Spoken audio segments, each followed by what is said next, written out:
Dorothy Must Die, Chapter 15.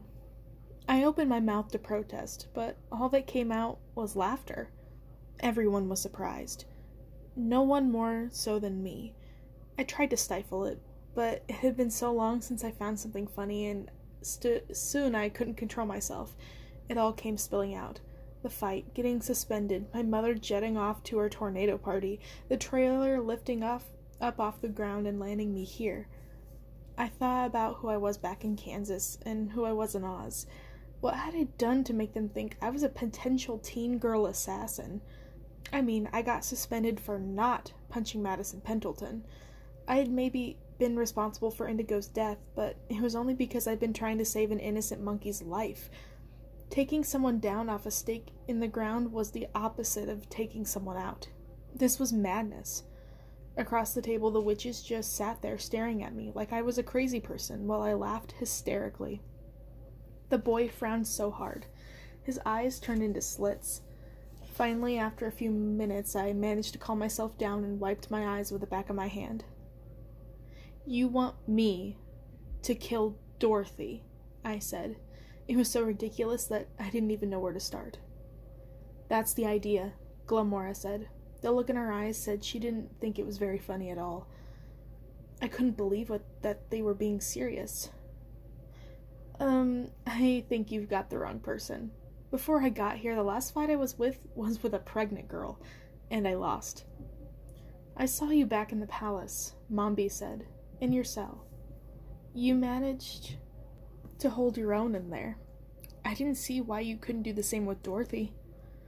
I had to admit, that was true, and I was still sure that the knife Mombi had given me had done half the work. And anyway, that was different, I said. That was magic, I'm sure of it, but I couldn't kill someone. I wouldn't even know how. "We'll teach you, of course," Glamora said. "Everyone has to start somewhere." They were acting like they were talking about learning how to sew. This is not what I signed up for. When I had first met Indigo on the road, I was just planning on making my way to the Emerald City and maybe getting one of those cool moving tattoos. This was way heavier than anything I expected. "Listen," I said. "I have my own problems. I'm sorry about what's happening to Oz, I really am, but I don't see what you think I can do about it. I'm not even from here." I wasn't from here, but even if, as I said it, a little part of me couldn't help but feel that because of Indigo, because of Ollie, because of my time in the cell, I was linked to Oz somehow. Glamora cocked her head. "Dorothy's not from here either," she said, "and look what she's done with the place." Gert drove her point home. "It's precisely because you are not from here that we think you can do this. You're from the same place as her. You know how her mind works. You understand her." "I wasn't from here. I was from Kansas, just like Dorothy. I'd come to Oz in a tornado. Dorothy had changed their world once, and now they expected me to help them change it back." "People from the other place have always had a special place in ours," Gert said. "The wizard, Dorothy, now you. We don't know what power it is that brought you to Oz, but we know that if you're here, it must be because you have a role to play. We want to make sure it's the right role." I shivered. The story was true. The Wizard of Oz had been real. Dorothy Gale had really been swept up by a tornado and brought to the land of Oz. True, what I was living now didn't seem like the kind of storybook tale I was used to, but doesn't mean they didn't exist. For the first time, the boy spoke up. His voice was low and gruff. "Gert, Glamora, and Mombi believe that you are our only hope." He sounded like he wasn't so sure about that. "My job is to train you." "Are you a witch too?" I asked. It came out in a more confrontational tone than I'd meant to, but I didn't care. The boy looked offended. "I'm a warlock," he said dryly. "Or a wizard, if you like that better. Doesn't really matter, does it?" Gert looked over at him as if remembering her manners. "Amy, this is Knox. He's the newest member of the High Council of the Order of the Wicked. He's the strongest fighter we have." "Good for him. No offense or anything. It's just, I'm not a killer. I'm not the girl you're looking for here. I think it would be pretty amazing to know what you guys know, but you all have magic. You know what you're doing. I'm sure you can handle her without me.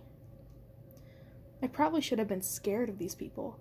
They called themselves the Order of the Wicked, after all, but talking back to them felt good. Then again, lately I didn't seem to be able to keep myself from talking back to anyone, really. You haven't been trained yet, Glamora said. You don't know who or what you are yet. Oz is different. You can be different here. You can be stronger. We'll teach you how to do all of it. To fight, to use magic. Amy, Gert said. She placed a reassuring hand on my back. We're going to teach you to be a hero. Me, a hero. The idea of having power, of learning magic, rattled around in my head, but reality chased after it. Missing Mom, scary Dorothy, a circle of self-proclaimed wicked witches who wanted to make me into an assassin. Besides, even if they could teach me all that stuff, it wouldn't change who I was on the inside. Salvation Amy, from Flat Hill, Kansas. Just a trailer park girl with a bunch of stupid dreams that would never come true. Weirdly, something my mom had told me once came back to me. You are not where you are from. She'd meant it to cheer me up, to make me believe that growing up in Flat Hill didn't have to define me for the rest of my life. But the witches thought I was special because of where I came from. It's more than that, child. Much more. Gert was fishing around in my brain once more. I looked at Knox again. He stared back at me and gave me a shrug, like, see if I care. He was the only one, except me, of course, who didn't seem so thrilled about this whole idea. Even if I agreed with him, I couldn't help taking it a little personally. What did he have against me anyway? What happens if I say no? I asked. You can't say no, Mombi said. The pact, remember? I told you, Knox said, not even bothering to look at me. Just because someone dropped out of the sky doesn't make them the key to saving us. What was wrong with these people? I felt my blood begin to boil. Knox turned to Mombi and shrugged.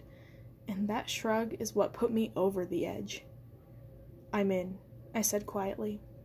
Mombi looked at Gert, who nodded as if to say that my words were true, but they weren't. I had to say yes to joining the order. I didn't even have a choice in that. I was bound by the pact I've made by Mombi, but I was determined to find a way out of this whole teen assassin part, and Gert knew it. A few moments later, Gert led me to my room. We let Glamora decorate. Of all of us, she misses the creature comforts of Oz the most. My cave room wasn't pretty. It was majestic. It was the kind of bedroom I've always wished for growing up. There was a circular bed that seemed to be sunken into the center of the floor, piled with pillows and silky bedding in rich shades of red, and in the center of the ceiling, instead of a chandelier, there was another upside-down tree. This one was way smaller than the one I'd seen before. And it was in bloom. Black branches held out strange but beautiful poppy-like blossoms, big and white with blush of pink, almost the exact color of my hair.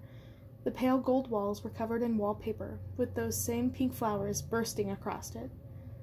When I looked closer, I realized they were actual flowers. More tiny flowers growing along vines that stretched from the floor to the ceiling, stopping in the middle to swirl into paisley loops. Beneath my feet, a rug made from golden fur rippled. What happens now? I asked. You lock me in here until I agree to be your killer and actually mean it? Because I know that you know I didn't. No, we train you. I know that you aren't ready, child. Just put one foot in front of the other. The rest will come in time. She sounded so sure, like she knew something that I didn't. And if it doesn't, what would they do to me if I didn't go along with what they wanted? There is something you don't know about being bound. We can't hurt each other as long as we're in the circle. There is much to fear outside the circle, but you don't have to fear that. I felt myself exhale and nodded slowly. Whether or not she was telling the truth, her answer would have to be okay for now. I just wish I could read her mind too. No matter what, you'll still be a witch. But what kind? I asked. Good question, child, Gert said, slinking off into the dark.